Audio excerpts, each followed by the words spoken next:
வடக்கு வெர்சஸ் தெற்கு இந்த விவாதம் பழையதல்ல, மீண்டும் புத்துயிர் பெற்றிருக்கிறது. போராட்டமாக அரசுகள் மேற்கொள்ளும் அளவுக்கு இது புத்துயிர் பெற்றிருக்கிறது இந்த விவாதம். டெல்லியில் கர்நாடக அரசு போராடுகிறது, முதலமைச்சர் போராடுகிறார், கேரளாவின் முதலமைச்சர் போராடுகிறார், தமிழகம் இதை ஆதரிக்குது, தெலுங்கானா அந்த கோஷத்தில் எழுந்து கொள்கிறது. இந்த போராட்டத்துடைய மையமான கோஷம் என்னன்னா, தென் மாநிலங்களில் குறிப்பாக வளர்ச்சி அடையக்கூடிய மாநிலங்களில் நிதி பகிர்வு அந்த விவகாரத்தில் பெரிய அநீதி இழைக்கப்படுகிறது. ₹1 கொடுத்தாங்கன்னா அது பாதி கூட வரமாட்டேங்குது. ஆனால் உத்தரப்பிரதேசமோ பீகாரோ மற்ற மாநிலங்களுக்கெல்லாம் அவங்க ₹1 வரைக்கும் பல ரூபாய் பெறுறாங்க. இது வளர்ச்சியை இப்படி தண்டிப்பதா, பாஜக ஆளாத மாநிலங்களை தண்டிப்பதா என்று சொல்லி பிரிவினைவாத கோஷங்கள்லாம் அந்த தொனிக்க ஒரு கர்நாடக எம்பி பேச அது ஒரு பெரிய விவாதமாக பிரதமர் நரேந்திர மோடி இப்படியெல்லாம் பேசி நாட்டை வடக்கு தெற்கு இந்த மாநிலம் அந்த மாநிலம்னு பிரித்தெல்லாம் பார்க்க முடியாது. ஒரு உடல் பாகத்தை எப்படி கண்ணில் வலி எடுத்தால் உடலில் எல்லா பாகத்தை கை தானாக போகுமோ, காலில் வலி எடுத்தால் நமக்கு வலிக்குமோ, இப்படி உடல் பாகங்களை எப்படி மனித உயிர்லேருந்து பிரித்து பார்க்க முடியாதோ அது போலத்தான் அப்படின்னு பாஜக சொல்கிறது. அதை தாண்டி இது ஒரு தவறான விஷ பிரச்சாரத்தை செய்கிறாங்கன்னு நிதியமைச்சர் பதிலடி கொடுக்குறார். ஃபினான்ஸ் கமிஷன் எந்த பரிந்துரை செய்கிறாங்களோ அதன் அடிப்படையில் மாநிலங்களுக்கு கொடுக்குறோம், வேண்டிய மாநிலம் வேண்டாத மாநிலம்னு விருப்பப்படியெல்லாம் கொடுக்கல என்று நிதியமைச்சர் சொல்கிறார். தமிழ்நாடு இந்த போராட்டத்தில் திராவிட முன்னேற்ற கழகம் ஆதரவு கொடுத்திருக்கிறது. வடக்கு தெற்கு இந்தியாவை பிரித்து பார்ப்பது யார் அப்படிங்கிற கேள்வி எழுந்திருக்கிறது. நிகழ்ச்சியில் நம்முடைய இணையக்கூடிய விருந்தினர்களை வரவேற்போம். திராவிட முன்னேற்ற கழகத்தின் சார்பாக டாக்டர் ஹஃபீஸ் சையத் மற்றும் நம்முடைய திரு அந்தரிதாஸ் மதிமுகவின் சார்பாக, பாரதிய ஜனதா கட்சியின் சார்பாக திரு ஜி.கே. நாகராஜ் மற்றும் வலதுசாரி சிந்தனையாளர் திரு ரமேஷ் சேதுராமன். இது ஒரு உள்நோக்கம் கொண்டது அப்படின்னு மத்திய அரசு சொல்கிறது. நாங்கள் விருப்பப்பட்டு தமிழ்நாட்டுக்கு இவ்வளோ கொடுக்கணும், கர்நாடகாவுக்கு இவ்வளோ கொடுக்கணும்லாம் நாங்கள் ஆசைப்படி செய்யலை, ஃபினான்ஸ் கமிஷன் சொல்லுது அதை கொடுக்குறோம். இது ஏன் வடக்கு தெற்குன்னு ஒரு ரீஜனல் இஷ்யூவாக மாற்றிருக்கீங்க? இல்லை, இது ரீஜனல் இஷ்யூவாக நாங்கள் மாற்றவே கிடையாது. இந்தியாவில் இந்த கூட்டாட்சி தத்துவம் ஃபெட்ரலிசமுக்கு பேர் போனவங்க அப்படின்னு பார்த்தீங்கன்னா பேரறிஞர் அண்ணா, தலைவர் கலைஞர், இன்றைக்கி இருக்கக்கூடிய தலைவர். இதற்கு அவர் அடுத்த இடத்துல நான் பார்க்குறதுன்றது பார்த்திங்கன்னா குஜராத்துடைய முதல்வராக இருந்த நரேந்திர மோடி. அவர் முதல்வராக இருக்கும்போது அவர் பேசின மாநில உரிமைகள், அவர் பேசின கூட்டாட்சி தத்துவத்தை இன்னைக்கு மற்ற மாநிலங்கள் பேசும்போது பிரதமராக இருக்கக்கூடிய நரேந்திர மோடிக்கு பிரச்சனையாக இருக்குது. நான் 2 விஷயங்களை மட்டும் கோட் பண்ணுறேன். ஒரு ட்வீட்டு 2012 அவர் போடுறாரு, நாங்கள் 60,000 கோடி கொடுக்குறோம், திரும்ப எங்களுக்கு எவ்வளோ வருது தெரியுமான்னு ஒரு கேள்விக்குறி போட்டுட்டு நாங்கள் என்ன பிச்சைக்கார மாநிலமான்னு குஜராத் மக்களை பார்த்து அவர் கேட்குறாரு. அடுத்து இன்னொரு 2011 வாக்கில் ஒரு இன்டர்வியூ வருது. அதில் அவர் சொல்கிறாரு, அதாவது பெட்ரோலியம் சார்ந்த விவகாரத்தில் குஜராத்தும் அஸ்ஸாமும் பெரிய பங்களிப்பு கொடுக்குது, ஆனால் அடல் பிஹாரி வாஜ்பாய் அவர்களுடைய காலம் இருந்த வரையில் அதுக்கு ஒரு ஃபார்முலா போட்டு எங்களை காம்பன்சேட் பண்ணிட்டாங்க, ராயல்ட்டி கொடுத்தாங்க. ஆனால் யூபிஏ வந்த பிறகு அதை அப்படியே தலைக்கீழாக மாற்றி எனக்குன்றாரு, குஜராத்துன்னு கூட சொல்ல, எனக்கு 5400 கோடி ரூபாய் இழப்பு ஏற்படுது, இதை பற்றி நான் பேசி தானே ஆகணும், இது என்னுடைய உரிமையா இல்லையா? அகமதாபாத்தில் இருக்கிறவனுக்கு ஒரு விலையில் பெட்ரோலை கொடுக்குறீங்க, டெல்லியில் இருக்கிறவனுக்கு ஒரு விலையில் பெட்ரோல் கொடுக்குறீங்க, அப்போ நம்ம எல்லாம் இந்தியர்கள் தானேன்ற ஒரு கேள்வியை குஜராத் முதல்வராக இருக்கும்போது பேசின நரேந்திர மோடி அவர்கள் நீங்க பேசுறீங்க. இன்னைக்கு நாங்க அதுதான் பேசுறோம். நான் தான் சொன்னேனே, நாங்க இன்னைக்கு மட்டும் பேசலையே, இது நாங்க சிச்சுவேஷனை மாத்தலையே, நாங்க ஸ்பிரிட் பர்சனாலிட்டி மாதிரி பேசலையே. என்னைக்குமே மாநில உரிமைகள்ன்றது தான் திமுகவுடைய நிலைப்பாடு, கூட்டாட்சி தத்துவம்ன்றது தான் நிலைப்பாடு. யூபி ஆட்சியில உங்க நிலைப்பாடா நீங்க ஜெயலலிதா எடுத்தாங்க, தமிழ்நாட்டை வஞ்சிக்கிறாங்க. அன்னைக்கு நீங்க மத்தியில யூ ஷேட் பவர், அதாவது ஜிஎஸ்டிக்கு வருவதற்கு முன்னால் ஜிஎஸ்டி வருவதற்கு பின்னால்ன்றது தான் பொருளாதார நிதி பகிர்வை நம்ம பார்க்கணும். ஜெயலலிதா அம்மையார் நாங்கள் 2014 வரையில் மாநிலத்துக்கு 7 முக்கியமான விஷயங்களில் வரி போடுவதற்கான உரிமை இருந்தது. ஆனால் இன்னைக்கு அது எல்லாமே தூக்கி எறிஞ்சிட்டிங்களா இல்லையா? என்டர்டெயின்மெண்ட் டேக்ஸ் போயிடுச்சு, லக்ஸுரி டேக்ஸ் போயிடுச்சு, இதெல்லாம் பெரிய பொருளாதாரமாக பெரிய வரி தமிழ்நாட்டு அரசுக்காக இல்லை எந்த மாநில அரசுக்காகவும் இருந்ததை இன்னைக்கு அதை தூக்கிட்டு முழுக்க ஒன்றிய அரசுடைய கட்டுப்பாட்டில் கொண்டு போன பிறகு அப்புறம் அதையும் இதையும் பேசுறது எப்படி சரி வரும்? இல்லை, இன்னொரு விஷயம், நம்ம ஜிஎஸ்டிக்குள்ளேயே நிற்கிறோம். ஜிஎஸ்டியை பற்றி பேசினா உடனே ஃபினான்ஸ் கமிஷன் மேலே பழிய போட்டுறீங்க. செஸ்ஸை பற்றி பேசுவோமா? செஸ் என்பது 2016 வரையில் ஒரு வருஷத்துக்கு 80,000 கோடியாக தான் இருந்துச்சு. இன்னைக்கு அது 3,86,000 கோடி, 3,68,000 கோடியாக செஸ் வாங்குறீங்க. ஆனா இந்த செஸ்ஸை மாநிலத்திற்கு பிரித்து கொடுப்பதற்கு எந்த ஒரு வரையறையும் கிடையாது, ஃபினான்ஸ் கமிஷனும் எந்த ஒரு கைட்லைன்ஸும் கிடையாது. அப்படி இருக்கும்போது அந்த தொகையை எப்படி பகிர்வு கொண்டு வரீங்கன்ற அடுத்த கேள்வி.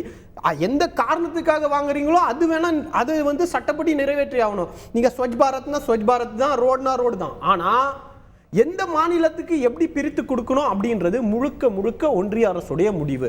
அப்ப இந்த கேள்விகளை தான் நாங்க முன்வைக்கிறோம். இதுல ஃபினான்ஸ் கமிஷனுக்கும் பரிந்துரை பண்ண வேண்டியது அரசுடைய வேலை இல்ல. 1971 சென்சஸின் படி 14வது ஃபினான்ஸ் கமிஷன் மக்கள் தொகை கணக்கு எடுத்துச்சு. அதுல வெயிட்டேஜையும் 10% வச்சிருந்துச்சு. ஆனா அடுத்து வந்த நிதி ஆணையத்துக்கு ஒன்றிய அரசு பரிந்துரைக்கிறது நீங்கள் மக்கள் தொகைக்கு 15% வெயிட்டேஜ் கொடுங்க. அப்போ அந்த வெயிட்டேஜ் எங்க கூடுதுன்னா யூபியை நோக்கி போகுது. யூபியில மக்கள் தொகை அதிகமா இருக்கு. அப்படி எல்லாம் நடக்கின்ற காரணத்தினால தான் எங்களுக்கு டெவல்யூஷன்ல அடி வாங்குது. இதுல வந்து பாஜக ஆளாத மாநிலம்னு பார்க்க முடியாது இல்லை. ஏன்னா இன்னைக்கு வந்து தமிழ்நாடு நாங்க ஜாஸ்தி கொடுக்குறோம் கம்மியா வருதுன்னா அதே நிலைப்பாடு தான் குஜராத்துக்கு, அதே நிலைப்பாடு தான் மகாராஷ்டிராக்கு. இதெல்லாமும் பாஜக ஆளக்கூடிய மாநிலங்கள் தானே. ஆனா நிதி பகிர்வுடைய டேட்டாவை எடுங்க. பாஜக ஆளுகின்ற மாநிலம் ஆளாத மாநிலம்ன்றதுக்கு நான் எப்படி உதாரணத்தை தரேன்னா, 18 கிராண்ட்ஸ் நீங்க எப்படி கொடுக்குறீங்க? ஏங்க இங்க பேரிடர் நடந்துச்சு, டிசம்பர்ல நடந்து இன்னைக்கு பிப்ரவரி 8ஆம் தேதி வரையும் 2 மாசம் ஆச்சு. இது வரையும் பணத்தை கொடுக்கல. நீங்க பேரிடர் நிதியோ இன்ட்ரீம் ரிலீஃபோ இல்லை எவ்வளவுதான் தரீங்க? நாங்க கேட்டதெல்லாம் அதிகம், அந்த விமர்சனத்தை அப்புறம் வைப்போம். கேட்டதுல கொஞ்சமாவது கொடுத்தீங்களா? இல்ல நான் ஒண்ணு முடிச்சிடறேன். ஆனா குஜராத்துக்கு டாக்டே புயல் வந்த உடனே அடுத்த நாள் போயிட்டு 3வது நாள் 1000 கோடி அறிவிக்கிறீங்கல்ல, இந்த நிலைப்பாடை பத்தி எப்படி பேசுறது? திரு ஜி.கே. நாகராஜ், தமிழ்நாடு மட்டும் கேட்கல, கேரளா கேட்குது, தெலங்கானா கேட்குது. தென் மாநிலங்களுடைய குரலை அவ்வளவு எளிமையா புறக்கணிச்சிட முடியுமா டெல்லியால? இல்லை, அதாவது இன்னைக்கு நடந்த இந்த போராட்டத்துக்கெல்லாம் ஒட்டுமொத்த ஹீரோ நம்முடைய தமிழக முதல்வர் ஸ்டாலின் அவர்கள். இதுவரைக்கும் தமிழ்நாட்டை மட்டும் பிரித்து மத்திய அரசுக்கு எதிராக திருப்பிட்டு இருந்தார். இன்னைக்கு அடுத்த சாதனையாக தென் மாநிலங்களை கர்நாடகாவையும் கேரளாவையும் இணைச்சு இன்னொரு பிரிவினை பினராயி விஜயன் கர்நாடகாவெல்லாம் தூண்டி விட்டது ஸ்டாலின் தானா? ஆமாங்க, அவர் இங்கிருந்து இன்னைக்கு கேரளாவில் டைரக்டா நேரடியா இன்னைக்கு லைவ்ல ஏதாவது காணொலி மூலமா போய் அந்த போராட்டத்தில் கலந்துக்கிட்டு வாழ்த்து சொல்றாரு. அதாவது எது சொல்ல வரேன்னு கேட்டிங்கன்னா, முதல்ல வந்து ஆரியம் திராவிடம் அப்படின்னு பிரிச்சாங்க, அப்புறம் வடக்கு வளர்றது தெற்கு தேய்ன்னு ஆரம்பிச்சாங்க, இப்படி தொடர்ச்சியாக தமிழ் ஹிந்தி மாதிரி பிரிச்சாங்க, அப்புறம் மத ரீதியாக பிரிவினை உண்டாக்குனாங்க, ஜாதி ரீதியாக பிரித்து விட்டு உள்ள தமிழ்நாட்டை ஆண்டாங்க. இப்போ இந்தி கூட்டணி முழுசா காலி ஆயிடுச்சு. அங்கே வட இந்தியாவில் ஒன்றும் பண்ண முடியாது, டோட்டலாக காலி. இப்போ தென் மாநிலங்களை எல்லாம் ஒன்று சேர்க்கலாம். ஒன்று சேர்க்கறதுக்கு என்ன பண்ணணும்? எல்லாத்தையும் சேர்த்து தூண்டி விடுவோம் அப்படின்ட்டு தான் இந்த போராட்டத்தை இன்னைக்கு ஆரம்பிச்சிருக்காங்க. திமுக சொல்லிதான் காங்கிரஸ் கேக்குது, திமுக சொல்லிதான் கம்யூனிஸ்ட் கேக்குது.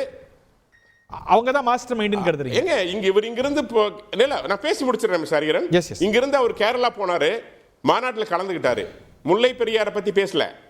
இங்கிருந்து கர்நாடகா போனாரு, இந்தி கூட்டணி பத்தி பேசினாரு, காவிரி பிரச்சனை பத்தி பேசல.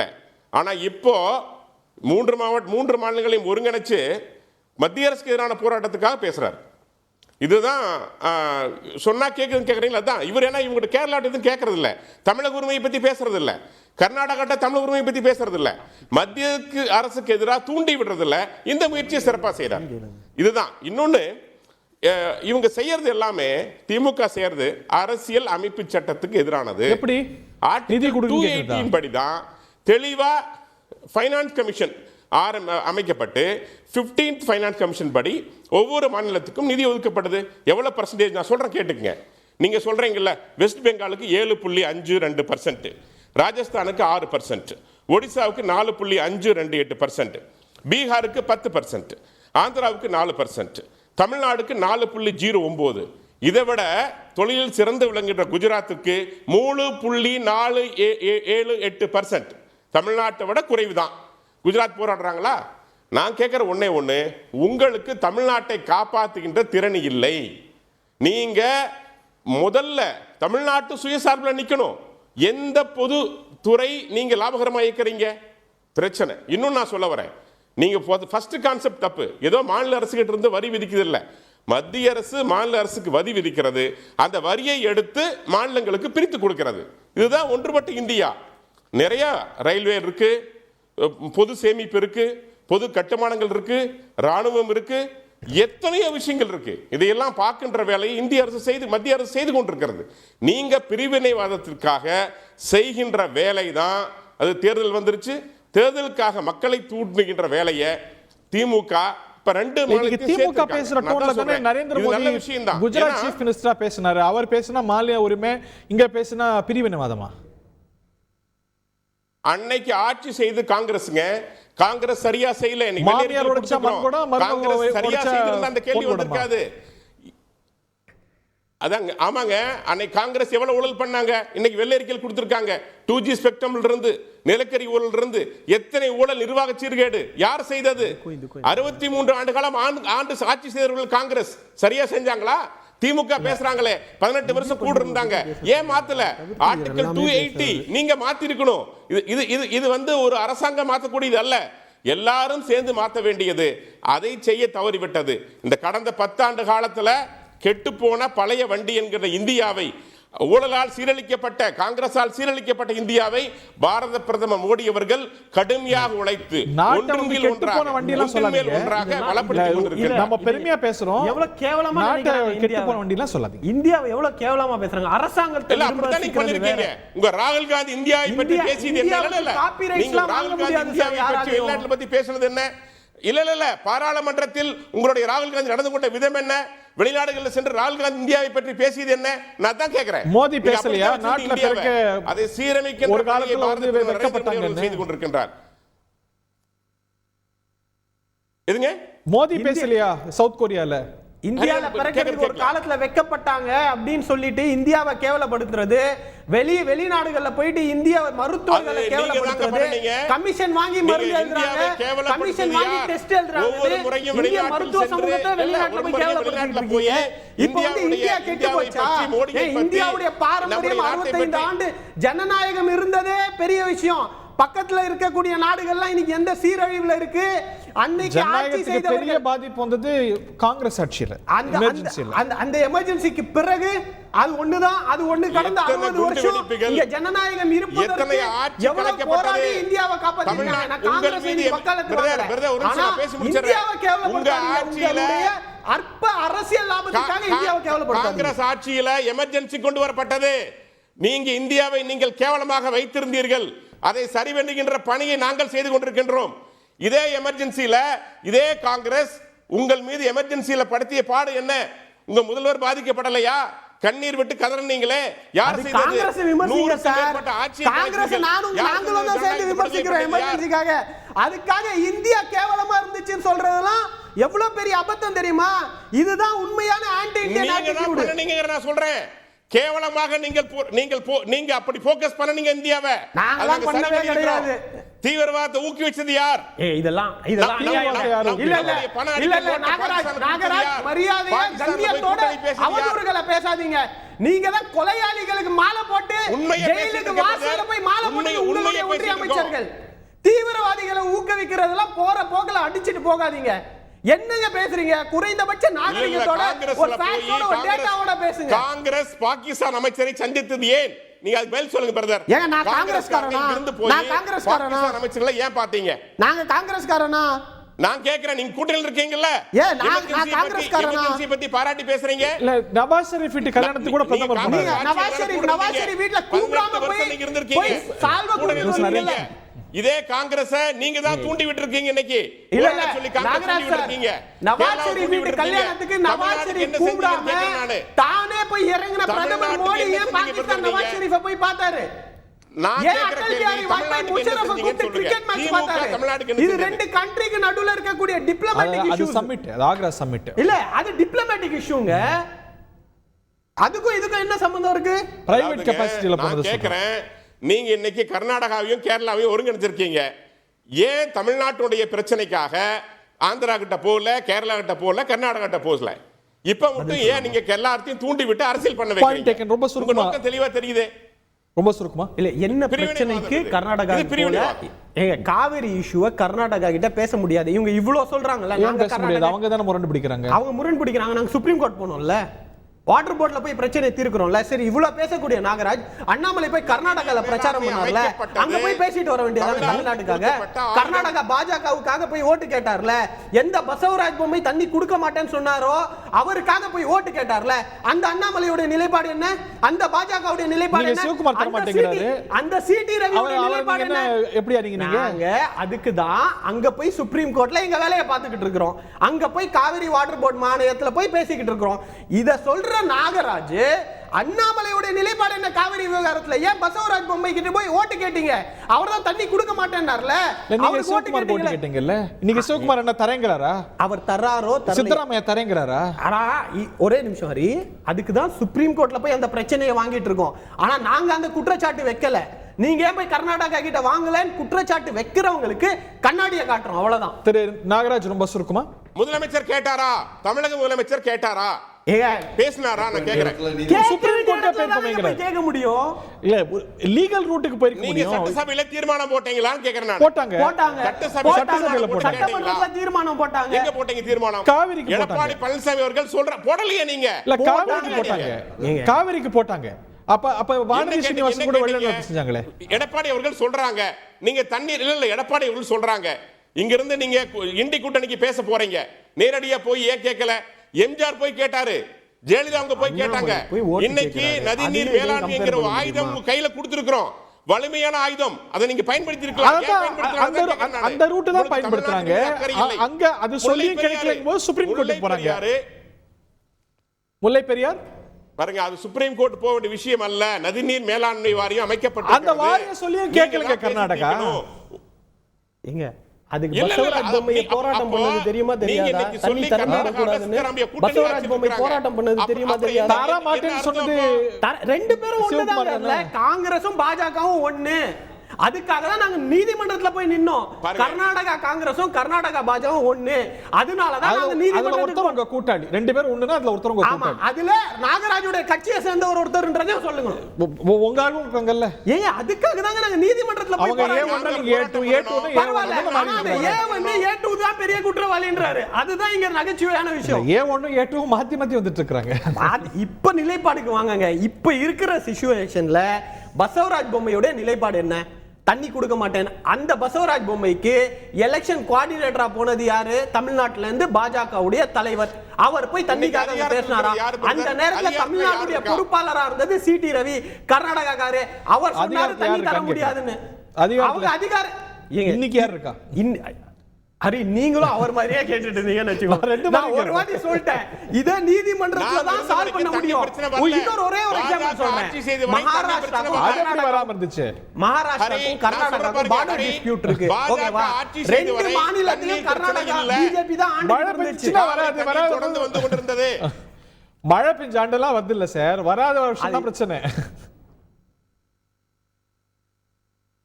சரி, நான் கேக்குறேன், முல்லை பெரியார் என்னாச்சு?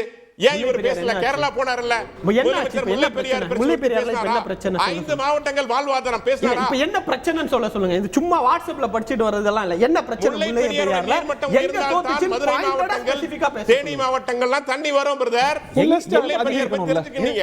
முல்லை பெரியாரோட நீர்மட்டத்தை முழுசா அதிகரிக்க விட மாட்டேங்கிறாங்க அப்படிங்கிறாரு. யாரு? கேரளா அரசு. நீதிமன்றத்துடைய டிசிஷன்ல நிக்குதா இல்லையா? 142 அடி. அது பலப்படுத்தி 152 அடி.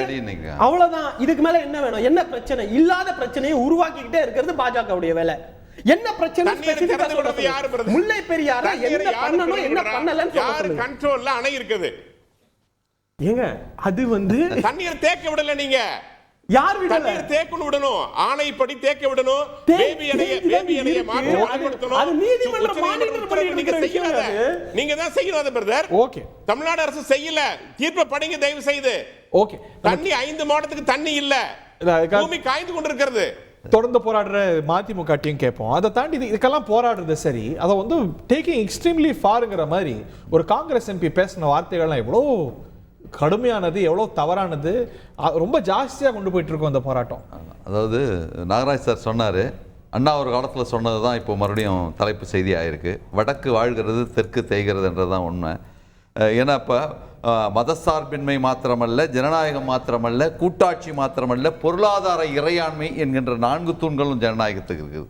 அதாவது நிதி வந்து அதிகார பகிர்வு மாத்திரமல்ல, நிதி பகிர்வு, அதுதான் ஃபிஸ்கல் ஃபெடரேஷன் அப்படின்ற மாதிரி சொன்னாங்க.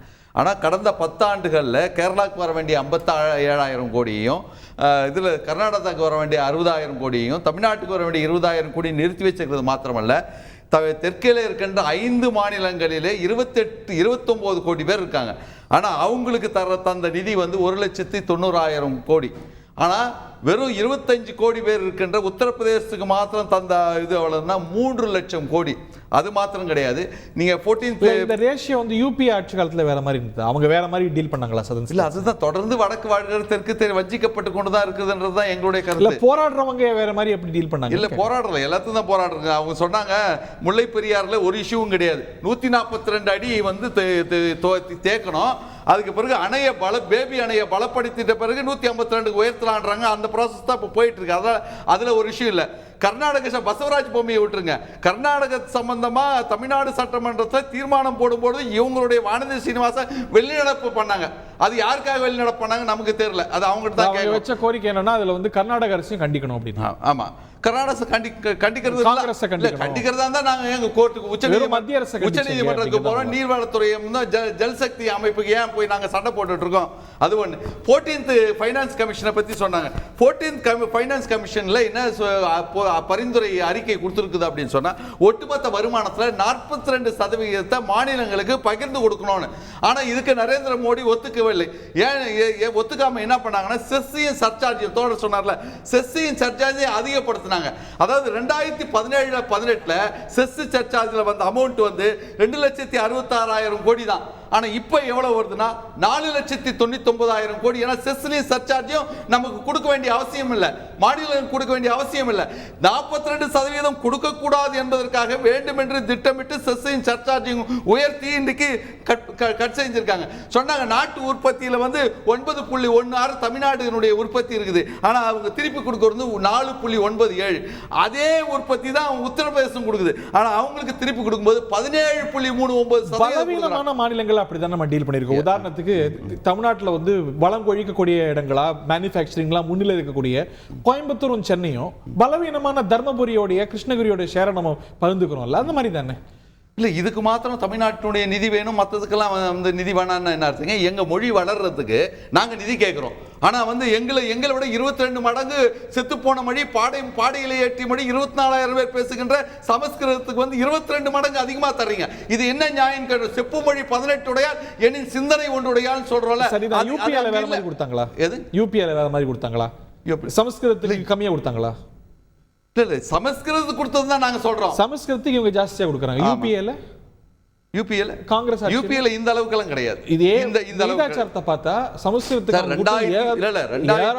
2017 இருந்து 2020 வரல சமஸ்கிருதத்துக்கு கொடுத்தது வந்து 643 கோடி. தமிழ்நாட்டுக்கு கொடுத்தது வெறும் 22.5 கோடி. இவ்வளவுதான் கொடுத்திருக்காங்க. அது அந்த அளவுக்கு இந்த ப்ரொபோர்ஷனேட்ல அப்ப கிடையாது இருந்தது. நீங்க சொல்றது இந்த அதிகமா எக்ஸாக்ட் நம்பர்ஸ் தமிழை விட பன்மடங்கு. நான் என்ன சொல்றேன்னா, நீங்க வந்து நாங்க கொடுக்கிற ₹1 திருப்பி கொடுக்கும்போது திட்டங்கள் மூலமா திருப்பி கொடுக்கும் 35 பைசாக்கு தான் கொடுக்குறீங்க.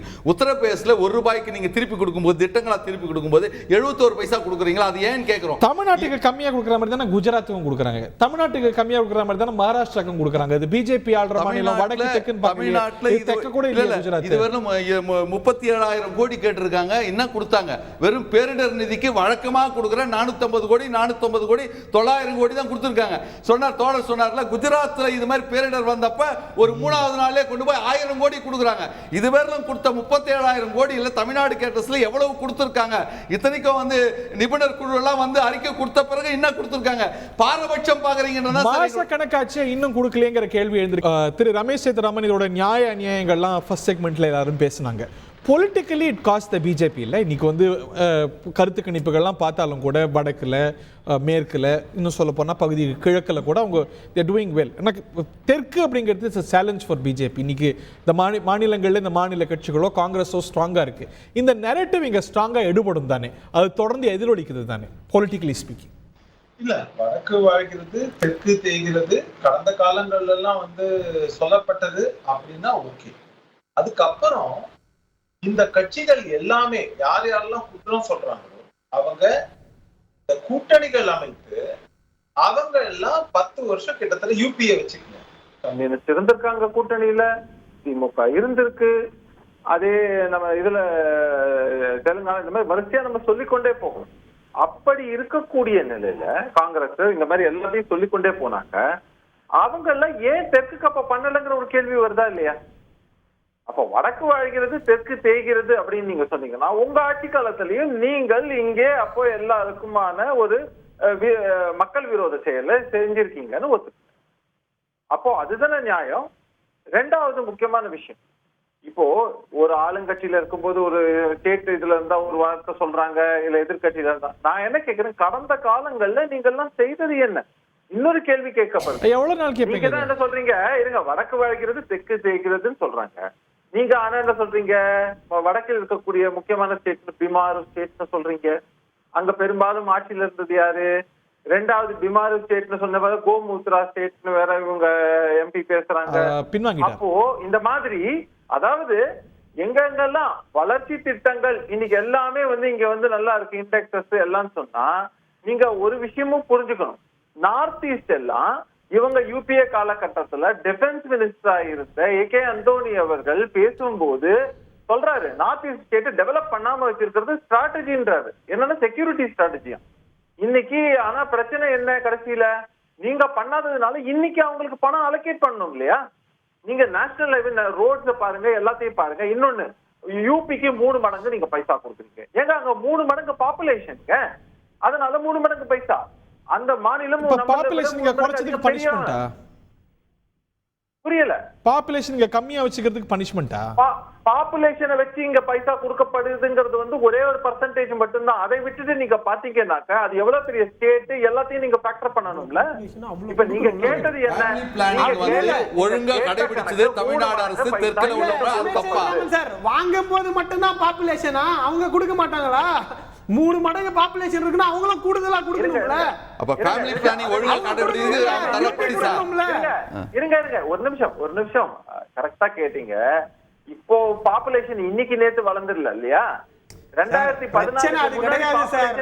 நீங்க எடுங்க, நேரு காலத்துல இருந்தே பிரச்சனை எடுங்க. பிரைம் மினிஸ்டர் பேசின மாதிரி நேரு காலத்துல இருந்தே எடுங்க. இப்ப பிரச்சனை இன்னைக்கு நீங்க ஒரு பாயிண்ட சொல்றீங்க, 3 மடங்கு பாப்புலேஷன்னா 3 மடங்கு அதிகமா கொடுப்போம். அதே மாதிரி 3 மடங்கு நீங்களும் அதிகமா வரிய கொடுங்க.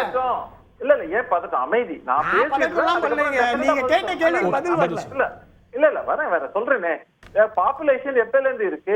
ஏன் அந்த ஸ்டேட்ல முக்கியமான ரூல் பண்ண ஸ்டேட் எல்லாம் இன்னைக்கு உங்களோட ஐஎன்டிஏ கூட்டணியில இருக்காங்கல்ல? அகிலேஷ் யாதவ் சொல்றீங்க, காங்கிரஸ் சொல்றீங்க, இந்த மாதிரி எல்லாமே இருந்தவங்க எல்லாம் ஆண்டது யாரு அங்க மேக்சிமம்? அப்போ அவங்க அங்க வளர்ச்சி அடையாம வச்சிருந்திருக்காங்க. அப்போ என்ன ஊழல்லே தொலைச்சிருக்காங்கன்னு அர்த்தம். இந்த மாதிரி ஒவ்வொரு விஷயத்தையும் எடுத்து பார்க்கணும். நீங்க முறிச்சு கொள்ள வேண்டியதுன்னு அவங்க கிட்ட ரிலேஷன்ஷிப்ப. உங்களாலதான் போகுது.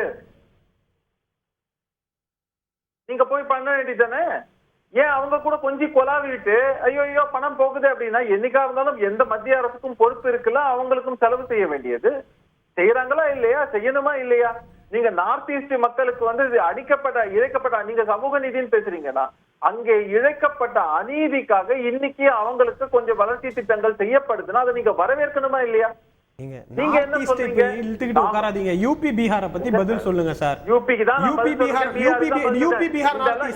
பீகாருக்கு நீங்க என்னங்க லல்லு பிரசாத் யாதவ் கூட கூட்டணி வச்சிருக்கீங்களா இல்லையா? இன்னைக்கு ஏங்க வளர்ச்சியா அங்க பண்ண முடியாது. நீங்க நிதிஷ்குமாரோட கூட்டணி வச்சிருக்கீங்களா இல்லையா? இதெல்லாம் ஒரு விவாதமா இன்னைக்கு? நீங்க நிதிஷ்குமாரோட விவாதம் வச்சு நீங்க இன்னைக்கு ஆர்எல்டியோட நீங்க பேச்சுவார்த்தை நடத்துறீங்களா இல்லையா? சந்திரபாபு நாயுடுவோட பேச்சுவார்த்தை நடத்துறீங்களா இல்லையா? இப்ப இதெல்லாம் ஒரு விவாதமா இது? இல்ல நிதிஷ்குமார் தான் தூக்கி கொண்டாடுறீங்களே, ஊழலற்ற இவர்னு சொன்னீங்க. நீங்களும் கேவலமா திட்டுனீங்க நிதிஷ. நீங்களும் கேவலமா திட்டுனீங்க நிதிஷ. அதுக்கு என்ன பண்றது இப்போ? நீங்க கேவலமா திட்டலையா நிதிஷ? ஏங்க இப்போ ஏன் கூட்டணியில சேர்த்துட்டீங்க? இன்னைக்கு நீங்க ஏன் திட்டுறீங்க? அப்போ நீங்க பாருங்களேன், நான் திரும்ப சொல்றேன், நிதி பகிர்வு பாயிண்ட்க்குள்ள பேசவே இல்ல. நிதிஷ்குமாரை பத்தி பேசாதீங்க. அவங்க திட்டினா 100 பாயிண்ட் எடுக்க முடியும், நீங்க திட்டினா 100 பாயிண்ட் எடுக்க முடியும், நீங்க பாராட்டு 100 பாயிண்ட் எடுக்க முடியும். அவர் விட்டுருங்க, நம்பர்ஸ் பேசுங்க சார், அதுக்கான ஒரு ஜஸ்டிபிகேஷன் கொடுங்க. ஆமா, நான் தான் ஜஸ்டிபிகேஷன் கொடுத்துட்டு இருக்கேன். நீங்க இடைமறிச்சீங்கன்னா நான் என்ன பண்ணட்டும்? அதுக்குதான் சொல்லிட்டு இருக்கேன். ஒண்ணுன்னா ஏன் அங்க அதிகமாக செலவு செய்யப்படுதுன்னு. இன்னொன்னு, சகோதரர் அந்திரிதாஸ் வந்து ஒரு வாட்டியும் சொல்லிக்கொண்டே இருக்கிறார், இது கண்டென்ட் என்ன பொறுத்தவரைக்கும் காரணம் என்னன்னா, இது பாடையில போன மொழி. உங்களுக்கு யார் சொன்னது? நீங்க கட்டினீங்களா பாடன்னு நான் கேட்பேன். இதை யாரு பேசுறாங்க?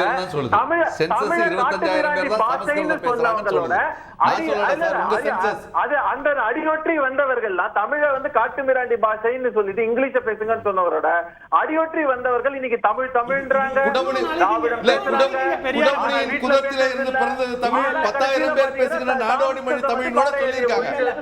பெரியார் காட்டுமிராண்டி பாஷைன்னு பெரியார் எதை மீன் பண்ணாருன்றத பல தடவை விவாதம் பண்ணதுக்கு அப்புறமா அந்த நரேட்டிவ செட் பண்றது இருக்குல்ல, பெரியார் பத்தின பயம் உங்களுக்கு இதுவரை இருக்குங்க. அது போதும். உண்மையை மாத்த முடியாது. திருக்குறளை பத்தி என்னங்க சொன்னாரு? என்ன சொன்னாரு? திருக்குறளை பத்தி திருக்குறளை பத்தி இல்ல, இதுதான் திருக்குறள் மாநாடு நடத்தணும். அது ஆழமான வாயில வந்து சொல்ல வேண்டியது. சார் ஒரு நிமிஷம் சார், ஃபினிஷ் யுவர் தாட்ஸ். நான் உங்கள்ட்ட வரேன். இல்ல, இந்த மாதிரி முன்னுக்கு பின்வரும் இவங்க வந்து தொடர்ந்து நரேந்திர மோடி பேசுற லாங்குவேஜ் நீங்க நாங்க பேசினா பிரிவினவாதிகளா இல்லையா? அதுக்கு மட்டும் பதில் சொல்லுங்க. நரேந்திர மோடி குஜராத் சிஎம் இருக்கிறப்ப பேசினதுதான் இன்னைக்கு தென் மாநிலங்கள் பேசுது. அப்புறம் இது எப்படி பிரிவினவாதம் வரும்? ஒரு நிமிஷம்.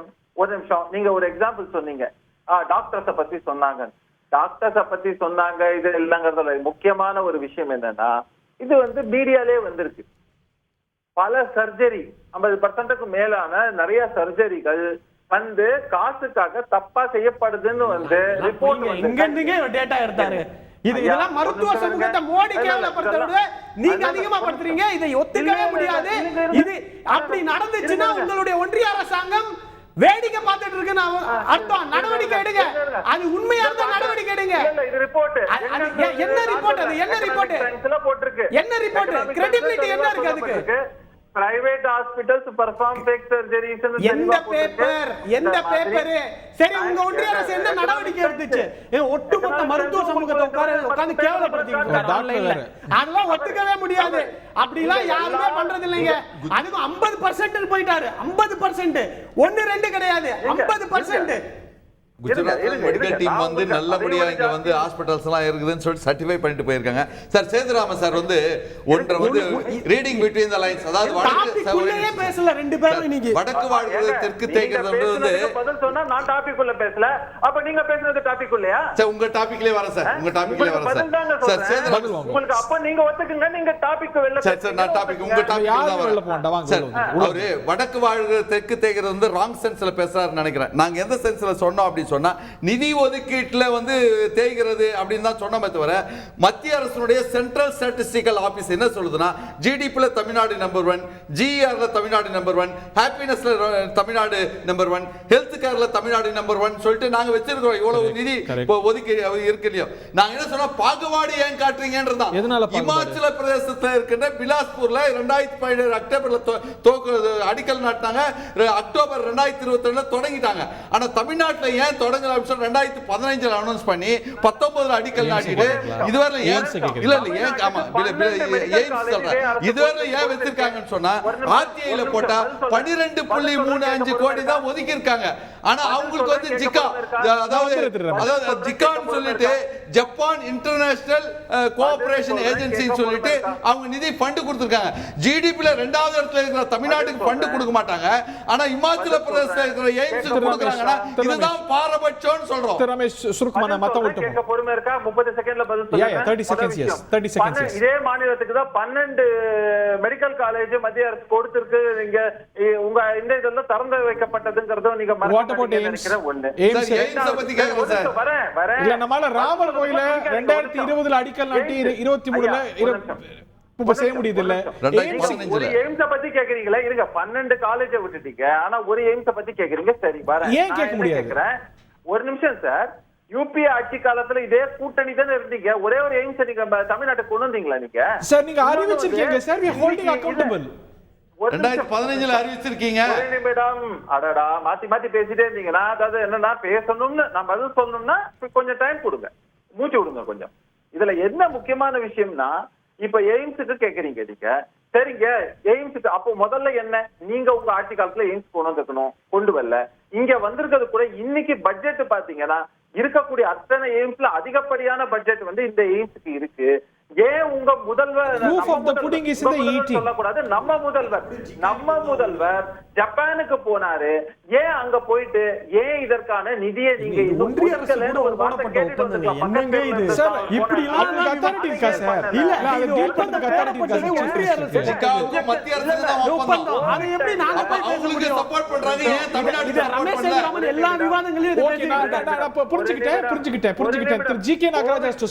கோவிட் வேக்சின் தயாரிக்கிறதுக்கு நாங்க தயாரிக்கிறோம் நீங்க சொன்னீங்க.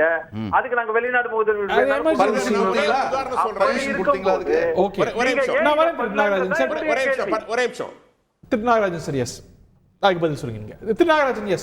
இப்போ கோயம்புத்தூர்ல ஏர்போர்ட் இருக்கு.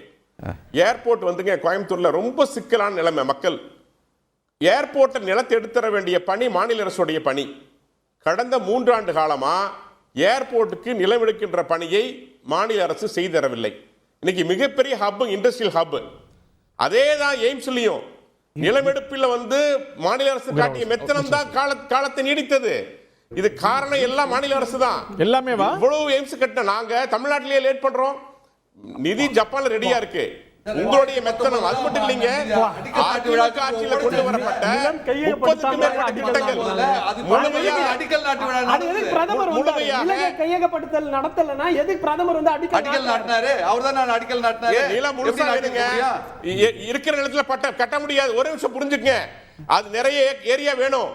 எடுத்து இருக்க இடத்துல வந்து அடிக்கல் நட்டணும். அதுக்கப்புறம் முழுமையாக பணியை செய்திட வேண்டியது மாநில அரசு. அது செய்து தரல. அதான் ரெக்கார்டு. கல்லூரி நடந்து கொண்டிருக்கிறது. இப்பொழுது கல்லூரி நடக்காம இல்ல, கல்லூரி நடந்து கொண்டிருக்கிறது. ஆனா கலைஞர் சொல்றாரு ஜமக்காலத்திலே வடிகட்டி. நீங்க தான் மாநில அரசு தான் அதை செய்யணும். நான் கேக்குற கோயம்புத்தூர் ஏர்போர்ட் யாருனால டிலே? நீங்க கேளுங்க. 33 திட்டங்கள் அதிமுக போட்டாங்க. நீங்க எதை சரி பண்ணீங்க? காவிரி குண்டாறு இணைப்பு சரி செய்தீங்களா? என்ன திட்டங்களை தமிழ்நாட்டில் செய்தீங்கன்னு சொல்லுங்க. திமுக நான் கேக்குறேன், ஒரு திட்டங்களை சொல்லுங்க நாங்க செஞ்சேன்ட்டு. சார் அவங்க திட்டங்கள் எந்த திட்டங்களை நீங்க செய்யல? சார் ஒரு நிமிஷம் சார், அவர் என்ன திட்டங்கள் நான் சொல்றேன். Prime minister Jan Dhan Yojana, prime minister Jan Dhan Yojana, Sukanya Samriddhi Yojana, Suraksha Bima Yojana, Fasal Bima Yojana, Garib Kalyan Yojana, இத்தனை யோஜனா இருக்குதுல்ல. இதனுடைய நிதி பேர் மாத்திரம் அவங்க வச்சிருக்காங்க. இதுல பயிர் காப்பீட்டு கழகம் 2016 ஆரம்பிச்சது. 49% மத்திய அரசு, 51% மாநில அரசு சொன்னாங்க. இப்போ 2021 ப்ரொபோசிஷன் மாறி போச்சு. இப்போ 75% மாநில அரசு, 25% மத்திய அரசு. ஆனா திட்டம் மாத்திரம் அவங்க பேர்ல இருக்கும். பிரைம் மினிஸ்டர் ஜன்தன் யோஜனா, அந்த யோஜனா, இந்த யோஜனா, போஜனா மாத்திரம் இல்ல. ஆனா 25 கோடி பேர் வந்து வறுமை கோட்டுக்கு உள்ள இருந்து வெளியில வந்துட்டாங்கன்னு சும்மா போய் சொல்லிட்டு இருப்பாங்க. இல்ல நான் இந்த மதுரை கிசான் கிரெடிட் கார்டு எங்க திட்டம்? கிசான் சம்மன் நிதி மத்திய அரசு நேரடியா கொடுக்குது. ரேஷன்ல அரிசி மத்திய அரசு கொடுக்குது. 80 கோடி குடும்பங்களுக்கு கொடுத்து கொண்டிருக்கிறது. நீங்க தயவு செய்து அதெல்லாம் கணக்கு சொல்லாதீங்க. ஒரு முறைப்படி தான் செய்ய முடியும். இன்னைக்கு வீடு கட்டுறதுக்கான திட்டங்களுக்கு 2 மாநில அரசு சேர்ந்து தான் பண்றோம். இது வந்து எல்லாருடைய பங்களிப்பு இருக்குது. ஆனா திட்டங்கள் மக்களை சென்று சேரடைகிறதா? பயிர் காப்பீட்டை பத்தி சொல்றேன். இப்பொழுது பயிர் காப்பீட்டிற்கு மாநில அரசு நிதி தருவதில்லை. நீங்க டெல்டா பகுதியில் கடந்த முறை 5 லட்சம் ஏக்கர் கருகிய பொழுது மாநில அரசு செய்த தவறால் விவசாயிகள் தற்கொலை செய்து கொண்டார்கள். எங்களால வந்து நிதி தர முடியாது சொல்லி லெட்டர் அனுப்பிச்சிட்டாங்க மாநில அரசுல இருந்து. அதுக்கு பதில் சொல்ல சொல்லுங்க. எந்த திட்டத்தையும் சரிவர நிறைவேற்றுவதில்லை மாநில அரசு. தமிழ்நாட்டின் வளர்ச்சி மீது அக்கறையற்ற அரசு தமிழக அரசு. ஊழல் லஞ்சத்தால் ஊறி போன அரசு தமிழக அரசு. பதில் சொல்லுங்க. உங்கள்ட்ட மீண்டும் இல்ல படிச்சுட்டு வந்தது ஃபுல்லா ஒப்பிச்சுட்டு போறதுன்னா அந்த விவாதத்தை வேற மாதிரி கொண்டு போகலாம். எய்ம்ஸை பத்தி பேசினாரு. லேண்ட் அக்விசிஷன் பண்ணி கொடுத்தாச்சு. கொடுத்ததுனால தான் வந்து அடிக்கல் நாட்டினது. மற்ற எய்ம்ஸை முடிச்சதுக்கான காரணம் அது எல்லாம் ஒன்றிய அரசு ஃபண்ட் பண்றது. ஆனா இந்த மட்டும் ஜப்பான்லேருந்து நிதி வரணும். அதுக்காக தான் அந்த பிளானிங்கை போட்டது நீங்க, அந்த பிளானை மாத்தினது நீங்க. அதனால காஸ்ட் அதிகமாச்சே தவிர நாங்க நிலத்தை கையகப்படுத்தி கொடுக்கறதுல எந்த காலதாமதமும் கிடையாது. இன்னும் சொல்ல போனால் எடப்பாடிக்கு அந்த கிரெடிட்டை கொடுத்துடலாம், அவர் ஆட்சியிலே அதை முடிச்சு கொடுத்துட்டாரு. இப்போ உட்காந்துட்டு எங்களை குறை சொல்லிட்டு இருக்கிறதெல்லாம் உங்களுடைய கையாளத்தனம். அடுத்தது ஒன்றிய அரசுக்கும் ஒரு இன்னொரு நிறுவனத்துக்கும் போடப்பட்ட ஒப்பந்தத்தில் மாநில அரசு எப்படி சார் போய் பேச முடியும்? இது ஜிக்காக்கும் உங்களுக்குமான ஒப்பந்தம். அது எப்படி நானும் நாகராஜும் போட்ட ஒப்பந்தத்துக்கு எப்படி அந்தரிதாஸ் வந்து பேச முடியும்? அது ஒரு லீகல் ஸ்டாண்டிங் இருக்கா? இது ஒரு கருத்துன்னு சொல்லிட்டு இருக்கீங்க. இன்னொன்று 11 மருத்துவக் கல்லூரிகளுக்கு அனுமதி கொடுத்தீங்க அப்படின்னா ஒரு 12 மருத்துவக் கல்லூரிக்கு அனுமதி என்பது உங்களுடைய தொகை எவ்வளவுன்னு சொல்லுங்க, நீங்க எவ்வளவு கான்ட்ரிபியூட் பண்றேன்னு சொன்னீங்க. அதாவது ஒரு மெடிக்கல் காலேஜ் தொடங்கும் போது நிலத்தை கையகப்படுத்துறது மாநில அரசுடைய வேலை. அந்த இன்ஃப்ராஸ்ட்ரக்சர்ல ஒரு குறிப்பிட்ட ஷேரை மட்டும் தான் ஒன்றிய அரசு கொடுக்குமே தவிர மற்றபடி நாங்க தொடங்கி வச்சோம்னா முழுசா நீங்க கொடுக்கல. ஒரு மருத்துவ கல்லூரி நடத்துறதுக்கு மாசம் மாசம் சம்பளம் கொடுக்கறதும் அதுக்கான மாத்திரை வாங்குறதும் சூச்சர் மெட்டீரியல் வாங்குறதும் பெரிய செலவு. அதை மாநில அரசு தான் பண்ணிக்கிட்டு இருக்குது. இதுக்கு முன்னாடி யூபிஏ காலத்திலயும் வருஷத்துக்கு ஒரு மருத்துவ கல்லூரின்னு கொடுத்துக்கிட்டே தான் இருந்தாங்க. அப்படி வந்தது தான் வேலூர் மெடிக்கல் காலேஜ் எல்லாம். இதெல்லாம் இல்லாம ஏதோ பாஜக வந்து தான் தமிழ்நாட்டுக்கு செஞ்ச மாதிரி. நான் திரும்ப சொல்றேன், நம்பர்ஸ் டோன்ட் லைங்க. நீங்க என்ன வேணாலும் காரணம் சொல்லுங்க, நம்பர்ஸை வச்சுக்கிட்டு பேசுவோம். செஸ்ல எவ்வளவு தமிழ்நாட்டுக்கு பகிர்வு கொடுத்தீங்க, ஜிஎஸ்டி டெவல்யூஷன்ல எவ்வளவு பகிர்வு கொடுத்தீங்க, ஏன் நமக்கான வரி போடக்கூடிய உரிமையை பறித்து விட்ட காரணத்தினால, எங்களுடைய வரி சுதந்திரத்தை பறித்து விட்ட காரணத்தினால ஒன்னொடுக்கும் உங்ககிட்ட நிக்க வேண்டியதா இருக்கு. இப்ப கேரளாவுடைய பிரச்சனை, அவங்க பணத்தை கூட உங்ககிட்ட கேட்கல, கடனை வாங்குறதுக்கு அனுமதி கொடுங்கன்றாங்க. ஆனா கேரளா வந்து பேட் ஃபிஸ்கல் மேனேஜ்மென்ட்ங்கறாங்க கேரளால. இருங்க, அந்த கேபிட்டல் எக்ஸ்பெண்டிச்சர்னா பரவாயில்லை, அவங்க ஸ்டேட் ஏங்க வெல்ஃபேர் ஸ்கீம்ஸ்க்கு அதாவது நீங்க வந்து என்ன பாராமீட்டர் எடுக்கிறீங்கன்னு பாருங்க, என்ன பாராமீட்டர் எடுக்கிறீங்கன்னு பாருங்க. திரு நாகராஜ் இறுதிவாதமா வைங்க. ஹரி, எஸ் திரு நாகராஜ், ஒரே ஒரு கேள்வி. எந்த துறையாவது, போக்குவரத்து துறையாகட்டும், மின்சார துறையாகட்டும், பால்வள துறையாகட்டும், ஒரு துறை இவங்களது லாபகரமா இயங்குதுன்னு சொல்லுங்க. ஒரு துறையை காமிக்க சொல்லுங்க. மதுவிலக்கு துறையை தவிர வேற எந்தாவது ஒரு இல்ல மக்கள் மகிழ்ச்சியா இருக்காங்களா? அதிகாரிகள் மகிழ்ச்சியா இருக்காங்களா? அதிகாரிகள் சிறப்பா இருக்காங்களா? மின்சார வாரியத்தின் நிலை என்ன? இதையெல்லாம் செய்தது யார் நான் கேக்குறேன். உங்களுக்கு என்ன மேனேஜ்மெண்ட் இருக்கு? நான் ஒண்ணே ஒண்ணு கேக்குறேன். நீர்வள மேனேஜ்மெண்ட் இருக்கா? நீர்மேலாண்மை மேனேஜ்மெண்ட் இருக்கா? ஏதாவது ஒரு திட்டம் சொல்லுங்க. அதிமுக ஆட்சியில் கொண்டு வரப்பட்ட 33 திட்டம், அவனாசியத்துக்கான முக்கியமான 2000 கோடி அப்பெல்லாம் பிஎஸ்யூஸ் இதுல இருந்ததா? நல்லா எங்கிட்டு இருந்ததா? என்ன செஞ்சீங்க தமிழ்நாட்டுல நான் கேக்குறேன். ஒண்ணே இங்க பிஎஸ்யூ நஷ்டத்துல இருக்கு. ஏன்னா சேவை மனப்பான்மையோட நஷ்டமானாலும் பரவாயில்லன்னு மக்களுக்காக சில பிஎஸ்யூஸ் நடத்தி தான் ஆகணும். ஆனா இவங்கள மாதிரி ஏர் இந்தியா நஷ்டத்துல போது வித்துரு, எல்ஐசி உடைய பொது பங்குகள் வித்துரு, அந்த மாதிரி கேவலமா நடக்கல. அதாவது எங்கெங்கெல்லாம் சேவை சார்ந்து இருக்கோ, டிரான்ஸ்போர்ட் இஸ் பப்ளிக், இது பாலுன்றது மக்களுடைய அடிப்படை, எஜுகேஷன்ன்றது அடிப்படை, இதுலெல்லாம் லாபத்தெல்லாம் பார்க்க முடியாது. இது மக்களுடைய சேவை, அவர்களுக்கான வளர்ச்சிக்கு இந்த லாஸ அரசாங்கம் ஏற்றுக்கொண்டுதான் வேணும். ஆனா இத பாஜக நடத்த முடியாத நிறுவனங்களை வித்துட்டு நாங்க எல்லாமே சரி பண்ணிட்டோம்னு சொல்லிட்டு இருக்கீங்களே. இன்னைக்கு ஃளைட் உடைய விலை பல மடங்கு ஏறி இருக்கு. ஏன்னா பிரைவேட் மோனோபோலி. உங்களுக்கு ஏர் இந்தியா இருந்துச்சுன்னா அந்த ரேட்டை கட்டுப்படுத்தி இருக்க முடியும். ஒரு 6 மாசத்துக்கு முன்னாடி கெஞ்சிட்டு இருந்தாங்க, பேச்சுவார்த்தை நடத்தி ஃளைட் உடைய விலை அதிகமாயிடுச்சு. ஒரு வாட்டியும் பேச்சுவார்த்தை கூப்பிட்டு டெல்லிக்கு இன்னைக்கு போறதுக்கு 20,000 ரூபாய் வருதுங்க சில காலத்துல. இது எல்லாம் ஏனா நீங்க சேவை சார்ந்து பார்ப்பதில்லை. அமுல நோக்கி போறாங்க. அமுல் நிறுவனம் லாபகரமா இங்கே கொண்டிருக்கிறது. குஜராத் நிறுவனம், அமுல் நிறுவனம் தமிழ்நாட்டுல கால் பதித்திருக்கிறது. அந்த லாபத்துக்கு காரணம் சொல்லவா? நாங்க 60 ரூபாய்க்கு விக்கிற பால 68 ரூபாய்க்கு விக்கிறீங்க. நாங்க அப்படி வித்தா நாங்களும் லாபம் பார்க்க முடியும். நாங்க 60 ரூபாய்க்கு விக்கிற பால 68 ரூபாய்க்கு அமுல் விக்கிறீங்க. டெல்லிக்கு ஃளைட் 3000 ரூபாய், டெல்லிக்கு ஃளைட் 3000 ரூபாய். இன்னைக்கு நான் போறேன், விலை குறைஞ்சிருக்கு, நீங்க ஃபேர் குறைஞ்சிருக்கு, நீங்க அப்படிலாம் சொல்லாதீங்க. நான் போறேன், வந்தே பாரத்ல சேலம் போறதுக்கு 2000 ரூபாய். பப்ளிக் செக்டார் சார், ஒரு நிமிஷம் சார். பப்ளிக் செக்டார் யூனிட்ஸ் லாபகரத்துல இயங்குகின்ற பப்ளிக் செக்டார் யூனிட்ஸ் வேண்டுமென்றே நஷ்டப்படுத்தி அதை வந்து தனியாருக்கு விக்கிற போக்குவரத்து இந்த ஆட்சியில் தான். நேத்து நரேந்திர மோடி சொன்னார்ல 204 பிஎஸ்யூல இருந்து 254 இருக்கு. 9 லட்சத்துல இருந்து 17 லட்சமா பிஎஸ்சியோட லாபத்தை கொண்டு வந்திருக்கோம். என் மேல அந்த குற்றச்சாட்டு வைக்காதீங்க. பிஎஸ்என்எல் நஷ்டத்துல போதே பப்ளிக் செக்டார் யூனிட்ஸ் பிஎஸ்என்எல் நஷ்டம் போதே 4G LIC எல்லாம் 4G 5G கொண்டு போய் நீங்க ஜியோக்கு கொடுக்குறீங்க. ஜியோக்கு கொடுத்தனால பிஎஸ்என்எல் இருந்து 82,000 ரூபாய் வெளியில வர வேண்டிய சூழ்நிலை. லாபகரமாக இயங்குகின்ற பப்ளிக் செக்டார் யூனிட்ஸ் கூட வேண்டுமென்றே திட்டமிட்டு சிக் இண்டஸ்ட்ரீஸ் ஆக்கி அதை கார்ப்பரேட் கிட்ட ஒப்படைக்கின்ற அந்த பிரச்சனைகள் HAL இம்ப்ரூவ் ஆயிருக்கு, LIC இம்ப்ரூவ் ஆயிருக்கு. இதெல்லாம் பிரதமர் புள்ளிவிவரத்தோட கொடுத்தாங்க. அன்எம்ப்ளாய்மென்ட் என்ன சார் ஆச்சு? 1.5 கோடி பேர் தரீங்க. அது எங்க இம்ப்ரூவ் ஆச்சு? இன்னைக்கு வந்து கார்ப்பரேட் டாக்ஸ் வந்து 33% ல இருந்து 22% உருவாக்கிட்டீங்களா? 1% க்கு லாபம் வந்து 1% குறைச்சாவே லாபம் வந்து 50,000 கோடி. இன்னைக்கு வந்து 5.5 லட்சம் கோடி கார்ப்பரேட் வரி இருந்தனால அந்த வரி சலுகைகளால கிடைத்த லாபம் என்ன? அது யாருடைய கணக்கு? ரமேஷ் இவங்க பாத்தீங்கன்னா ஒரு நீங்க கேட்க அடுத்து போறாரு பாருங்க. பிஎஸ்என்எல் எங்க இவங்களோட ஆட்சி காலத்துல வந்து லாபகரமா இருந்ததா? இல்ல. உடனே வந்து அடுத்தது வந்து அமைதி சார் நீங்க பேசும்போது நான் ஒண்ணுமே இதே மாதிரி அடுத்த விஷயம் என்னாச்சு நீங்க கேட்டீங்க உடனே மத்த பிஎஸ்யூல என்ன ஆச்சுன்னு. ஐயா அதை பத்தி கேட்ட உடனே அங்க இருந்து அடுத்த ஜம்ப் பாத்தீங்கன்னா வரிசையா இது மாதிரி தான் போயிட்டே இருப்பாங்க. இவங்களுக்கு ஒரு முடிவே கிடையாது.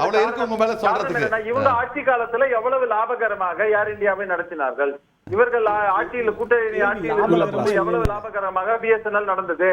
இவங்க வந்து இன்னைக்கு சொல்றாங்களே முன்னாடியே வந்து ரிலையன்ஸ் கம்யூனிகேஷன் வந்து முன்னாடியே இல்லையா? யூபிஏ காலகட்டத்துல கொடுக்கப்படலையா? 2G ஊழல்ங்கிறது எந்த காலகட்டத்துல நடைபெற்றது? இதே யூபிஏ காலகட்டத்துல தானே நடந்தது.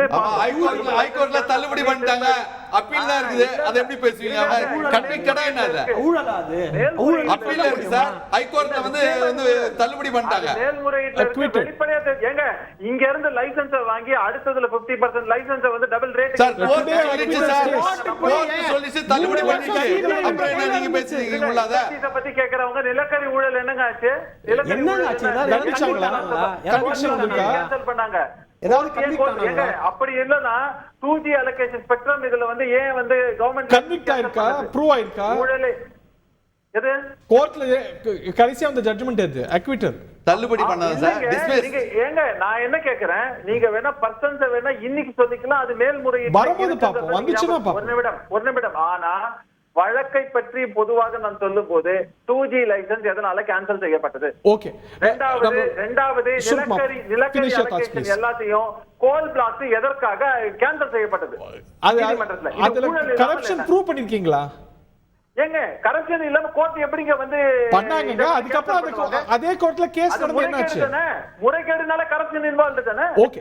அல்டீரியர் மோட்டிவ்ஸ் தானே. இறுதி கருத்து நீங்க இன்டிவிஜுவல் நான் சொல்லிருந்தா நீங்க சொல்லலாம். அடுத்து அது வந்து அது கோர்ட்ல நிலுவையில சுருக்குமா ஐ டோன்ட் ஹேவ் டைம். வேணா கேட்க சொல்லுங்களேன். ஓகே. இறுதி கருத்து சமப் இல்ல ஒரே ஒரு நிமிஷம். சுருக்குமா 2G வழக்குல இருக்கு இல்லையா?